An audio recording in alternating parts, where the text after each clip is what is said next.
How to fix page is not available right now problem on Facebook Messenger. So let's go. So first open setting. Now click on additional setting.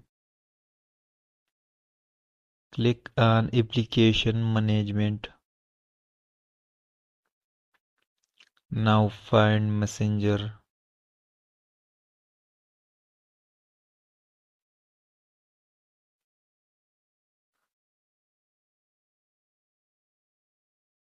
Now first clear caches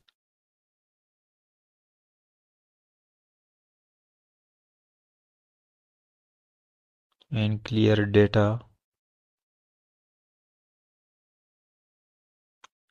Now go back and open Play Store.